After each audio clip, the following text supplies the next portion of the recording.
En el mundo ahora de France 24 es hora de dar un repaso por las principales noticias internacionales del día. Soy Daniela Blandón Ramírez, estos son nuestros titulares. Una guerra en Irán sin final a la vista. Estados Unidos intensificó sus ataques contra la República Islámica, mientras Teherán amenaza con detener todas las exportaciones energéticas desde Medio Oriente con el cierre de otro estrecho alternativo a Hormuz. La derechista Keiko Fujimori recibió este miércoles las credenciales que la ratifican como presidenta electa de Perú, tras unas reñidas elecciones en las que superó a su rival de izquierda, Roberto Sánchez. La toma de mando está prevista para el 28 de julio. Conectamos con nuestro corresponsal. Argentina e Inglaterra disputan un cupo a la final del Mundial de la FIFA en medio de estricta seguridad, dado el trasfondo de la Guerra de las Malvinas, lo que le da a la semifinal un sabor no solo futbolístico, sino político. El ganador enfrentará a España el próximo domingo.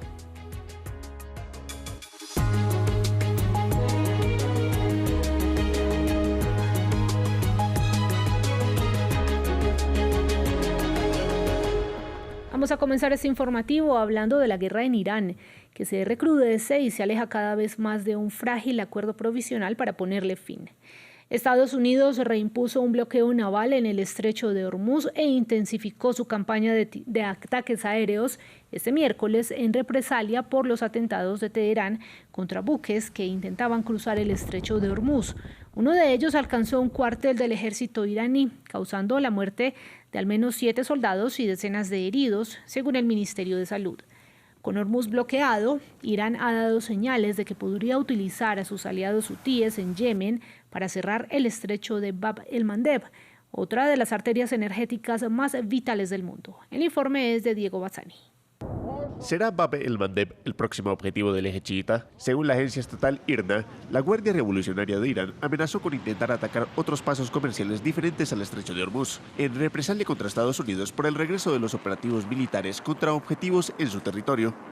El enemigo debe saber que ahora que sus piratas marítimos han bloqueado la ruta para exportar petróleo y gas al mundo desde el Océano Índico, una ruta que amenaza los intereses económicos de los competidores de Estados Unidos. Ahora deben esperar que otras rutas de exportación de petróleo y gas que sirven a los intereses de Washington y sus aliados sean cerradas.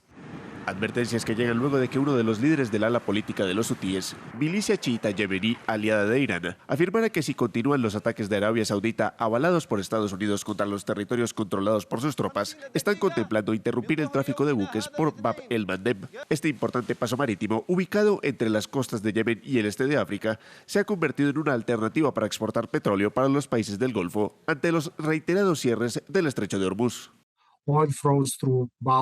Se informa que los flujos de petróleo a través de Bab el-Mandeb aumentaron alrededor de 5,4 millones de barriles por día en el primer trimestre de 2026, ya que los productores y comerciantes buscaron rutas alternativas durante la interrupción en Hormuz, así que ya sirve como un canal trasero. Por lo que, según los expertos, un eventual cierre de Bab el-Mandeb implicaría aumentos adicionales en el precio internacional del crudo y una presión adicional para la industria petrolera de Arabia Saudita, el segundo mayor productor del mundo, según los servicios estadísticos estadounidenses. Cambiamos de tema. En Perú, la derechista Keiko Fujimori recibió este miércoles las credenciales que ratifican su victoria en las pasadas elecciones presidenciales. Unos comicios muy reñidos en los que los resultados tardaron casi un mes en ser oficiales.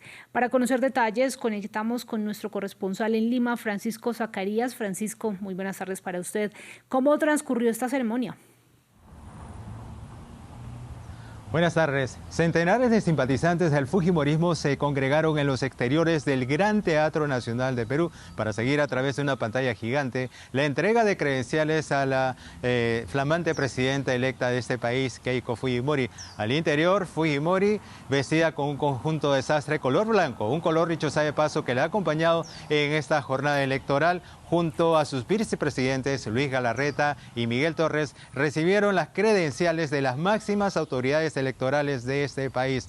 Roberto Burneo, presidente del Jurado Nacional de Elecciones, señaló a la fórmula presidencial electa que estas credenciales representan el mandato del pueblo peruano y respetarlas y honrarlas será su mayor deber. A su turno, en un mensaje de agradecimiento, la flamante presidenta electa Fujimori señaló que comienza una nueva etapa en el Perú. Una etapa, dijo, enmarcada por un nuevo rumbo donde el progreso, la paz, el reencuentro de los peruanos estará presente, y prometió que forjará un Perú más inclusivo, donde la prosperidad sea compartida por todos los peruanos. Bueno, más allá de la propia ceremonia, ¿qué reacciones está generando la oficialización de Fujimori como mandataria de los peruanos? Justamente en este día, los simpatizantes de Roberto Sánchez han programado una jornada de protesta para rechazar esta oficialización de Keiko Fujimori como mandataria electa de este país. Y precisamente Roberto Sánchez ha señalado que esta jornada también servirá para exigir la libertad del expresidente Pedro Castillo, justamente después que un grupo de trabajo de las Naciones Unidas recomendara a las máximas autoridades de este país la inmediata liberación. Pero si por un lado Keiko Fujimori recibe rechazo, por el otro sector recibe total apoyo. Es que la mayoría de sus rivales políticos en estas elecciones le han manifestado que contarán con su colaboración para que su gobierno, que se inicia en 13 días, el 28 de julio de 2026, tenga el mayor de los éxitos. Y precisamente Fujimori trabaja con sus más cercanos colaboradores para encontrar un primer ministro que le ayude a conseguir un gabinete de ministros, un primer equipo de trabajo que le ayude a organizar este país e iniciar y emprender las primeras acciones de gobierno de su gestión, que será desde el 2026 hasta el 2031. Francisco Zacarías, nuestro corresponsal desde Lima, la capital peruana, muchas gracias por la información. Vamos a quedarnos en la región. La Administración para el Control de Drogas de Estados Unidos, también conocida como la DEA, afirmó que existe una conexión mortal entre el gobierno mexicano y los carteles de la droga del país. Una acusación que de inmediato fue rechazada por la presidenta Claudia Sheinbaum. Para el análisis saludo a Georgina de la Fuente. Ella es magíster en análisis político de la Escuela de Gobierno y Transformación Pública del Tecnológico de Monterrey. Georgina, muy buenas tardes para usted. ¿En qué se basa el gobierno de Estados Unidos para hacer este tipo de señalamientos? Hola, ¿qué tal? Buena tarde, encantada de estar con ustedes el día de hoy. Bueno, estamos viendo desde los últimos meses crecientes señalamientos sobre la cercanía del gobierno mexicano con organizaciones delictivas del crimen organizado en México. Recordemos que desde el año pasado, a principios del año pasado, Estados Unidos estableció una nueva política, nueva legislación mediante la cual se designan a ciertos cárteles de la droga y organizaciones delictivas mexicanas como organizaciones terroristas. Y desde luego esta designación tiene un alcance que va mucho más allá de estos grupos delictivos en sí mismos, sino que también tiene alcance sobre distintas organizaciones, actores privados que realizan distintas acciones de apoyo, ya sea logístico, operativo, financiero, para estas organizaciones. Crecientemente, desde hace algunos meses, hemos observado que se ha dependido de ciertos mecanismos extraordinarios o extraoficiales para poder hacer detenciones clave que Estados Unidos está aprovechando para obtener información estratégica, y que crecientemente se están haciendo señalamientos sobre el involucramiento o el apoyo que integrantes de estos órganos están obteniendo de las autoridades mexicanas. Lo que hemos visto ya son acusaciones muy particulares. Empezamos hace varias semanas sobre un gobernador en funciones, que en este caso del estado de Sinaloa es la primera vez en la historia que se hace señalamientos a un gobernador en funciones, y lo vemos recientemente esta semana con la filtración de audios de la cooperación que está teniendo otra gobernadora en funciones, en este caso del estado de Baja California, con autoridades del FBI para dar información en este sentido. Georgina, ¿cómo impacta este episodio la relación entre Estados Unidos y México, que de por sí ya se ha venido deteriorando en los últimos meses? Efectivamente, tiene un impacto significativo, como ustedes saben, a partir de esta segunda administración del presidente Donald Trump, ha habido un cambio fundamental con respecto a la gestión de la relación bilateral con México. Mientras que históricamente esta relación bilateral, que es tan compleja, que incluye tantos temas, todos estos temas se habían estado gestionando o manejando en carriles separados, es decir, el carril comercial, el carril migratorio, el carril fronterizo, se habían estado manejando digamos, en negociaciones separadas. Vemos ahora un cambio importante en que todos estos factores influyen o se manejan en un mismo canal de negociación. Entonces, estos señalamientos, estas acusaciones se dan mientras la revisión del Tratado México, Estados Unidos y Canadá de Libre Comercio se encuentra en marcha conforme está previsto en los mecanismos del tratado, y ciertamente están tensando las relaciones bilaterales, que ahora vemos que se encuentran marcadas por la desconfianza y un poco un nuevo tema que se agrega a estas tensiones es este asesinato que se dio a manos de autoridades de ICE, que son autoridades que manejan o hacen control migratorio en Estados Unidos, de un ciudadano mexicano con residencia en Estados Unidos por más de 30 años, y el anuncio de las autoridades mexicanas o el gobierno de Claudia Sheinbaum de interponer acciones legales en contra o con respecto a este asesinato. Entonces son temas que se van agregando y que van aumentando las tensiones entre ambos gobiernos y que tan solo pueden agravarse. Yo quisiera recordarle al auditorio que el proceso legal, el proceso penal en contra de autoridades mexicanas ya va a iniciar la semana que ya está en marcha, y la semana que entra va a encontrar un nuevo hito, y yo no dudo que conforme nuevas evidencias o nuevos señalamientos en contra de funcionarios mexicanos, como ya se está teniendo, vayan a agregar a estas tensiones. Georgina, estas declaraciones surgen justo cuando el Departamento del Tesoro designa a 2 cárteles mexicanos como organizaciones terroristas extranjeras y terroristas globales.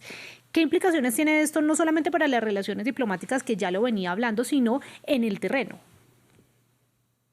Bueno, yo te comentaba previamente que ambos gobiernos están recurriendo crecientemente a mecanismos extraordinarios en términos de seguridad, ¿no? Y digo extraordinarios porque los ordinarios se refiere a mecanismos institucionales de intercambio de información, procesos de extradición que se encuentran gobernados por los tratados de extradición vigentes. Sin embargo, hemos observado una mayor dependencia en estos mecanismos extraordinarios, sobre los cuales podemos deducir que hay un agotamiento de la confianza entre ambos gobiernos, y están optando por estos mecanismos extraordinarios, como son la extracción de información de personas que están siendo detenidas en este sentido. A usted muchas gracias. Georgina de la Fuente, magíster en análisis político de la Escuela de Gobierno y Transformación Pública del Tecnológico de Monterrey. Vamos a cambiar de tema rápidamente. El rival de España en la final del Mundial del domingo se define este miércoles en un enfrentamiento entre Argentina e Inglaterra que trasciende lo estrictamente deportivo. La afición argentina lo vive como una reivindicación histórica por la Guerra de las Malvinas, hasta el punto en que se acordó que los asistentes no llevaran indumentaria con contenido político. Daciel Lanza hizo un repaso histórico de esta rivalidad. Mucho más que un partido de fútbol, la larga y tensa relación entre Inglaterra y Argentina llena de simbolismos su cruce en las semifinales este miércoles. Por primera vez en la historia se enfrentarán en esta instancia por un pase a la gran final. Una rivalidad que se remonta a décadas atrás. El reciente fallecimiento de Antonio Ratín reavivó el recuerdo de 1966. Tras su expulsión en Londres, el capitán argentino apretó el banderín británico y se sentó en la alfombra roja de la reina. El seleccionador inglés, Alf Ramsey, tildó a los argentinos de animales, un insulto jamás olvidado. De las 53 faltas cometidas en el partido, 19 fueron cometidas por los animales, como dice el señor Ramsey, y 33 por el equipo inglés. 20 años después, el contexto era aún más denso. Tras la Guerra de las Malvinas en 1982, el partido de cuartos en México 1986 trascendió lo deportivo. Diego Maradona hizo el gol conocido como la mano de Dios para los argentinos, un símbolo del triunfo del más débil contra el opresor, y otro más considerado como uno de los mejores goles de la historia. Argentina eliminaba a los ingleses. Más que derrotar a un equipo de fútbol, fue derrotar a un país. Claro, antes del partido dijimos que el fútbol no tenía nada que ver con la Guerra de las Malvinas, pero sabíamos que muchos jóvenes argentinos habían muerto ahí. Esto era venganza. Luego vino un encuentro en octavos de final en 1998 y la expulsión de David Beckham. Io non ho fatto niente, soltanto ho fatto un fallo. Creo que no hice nada, solo cometí una falta, luego me agarró y Beckham tuvo la mala suerte de reaccionar y el árbitro estuvo muy cerca, nada más. Beckham tuvo su revancha 4 años después, cuando un gol suyo le dio la victoria a Inglaterra contra Argentina en la fase de grupos. Tras más de 2 décadas de espera en mundiales, este miércoles ambas naciones vuelven a verse las caras para escribir un nuevo capítulo de esta histórica batalla. Es todo por ahora, pero quédense con nosotros que hay más en nuestra programación.